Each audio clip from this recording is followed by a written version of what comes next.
At dahil nga sa mga ebidensya na pinakita nga nitong si Aurora sa mag-ina, dito nga ay sinabihan niya itong si na wala siyang ikakaso dahil kitang-kita naman sa naturang video kung saan si Mercy mismo ang gigil na gigil at gustong manakit dito kay Aurora. Kung ano mang nangyari niya sa video ay self-defense lamang, kagaya lamang ng ginawa ni Sam kay Paco. Dinipensahan lamang niya ang kanyang sarili. Silang nagawa kay Aurora. Matalino si Aurora at hindi siya maisahan ni Numan.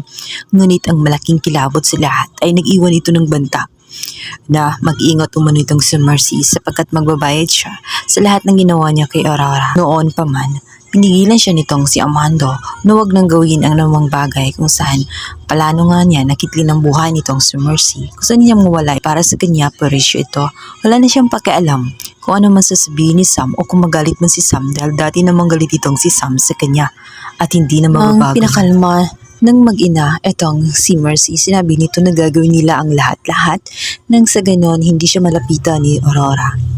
Ngunit nung sumunod na araw ay parang maghahabili ng kanilang ina. Sinabihan nito ni Mercy ang kanyang anak na si Sam na mag-ingat sa paghahanap ng ebidensya laban kay Aurora.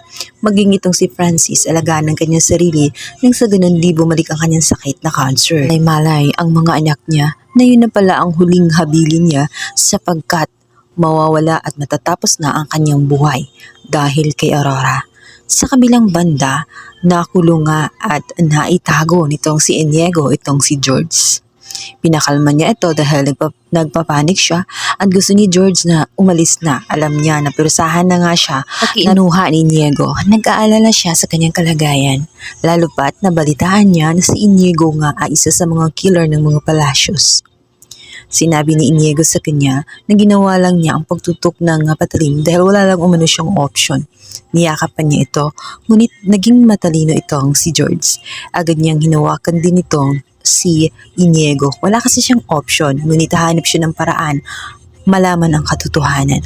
Kung totoo nga ba ang sinasabi ni Galvan kung saan itong si Inigo ay naging karelasyon ng kanyang asawang si Basil. Nga sa niyakap na rin niya ito pabalik si Inigo, nahawakan niya ang likod nito at dito nga ay dahan-dahan niyang kinuha ang naturang cellphone.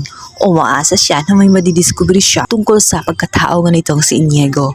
Lalo na at marami na nga siyang naririnig tungkol sa kanya, lalong-lalo na ang kanyang amang si Galvan kung saan tutul na tutul rin dito kay Inigo.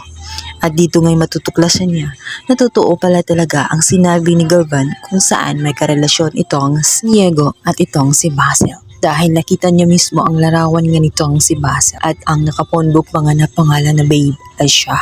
Kung kaya itong mga gabi na may kausap sa telepono ang kanyang asawa ay siya pala yung tinatawag na Babe kung saan nagpapalayo pa nga itong si Basil at halatang tinatago ang katotohanan sa kanyang asawang si George. Nagtataksil ang kanyang asawa. Nararamdaman ni George yun. Namatay na lamang ito ngunit ngayon pa niya natuklasan ang katotohanan kung sino ito.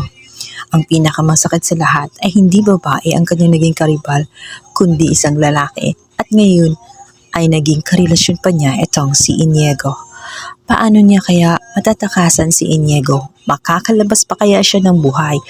O makakauwi pa kaya siya ng ligtas sa naturang state? Ano kaya ang gagawin ni Inigo? Ngayong alam na nga nito ang si George at hindi na niya ito maluloko dahil sa kanyang natuklasan mula sa kanyang cellphone na totoong magkarelasyon sila ng kanyang asawang si Basil. Yan ang ating pakaabangan sa lalong umiinit na Widow's War.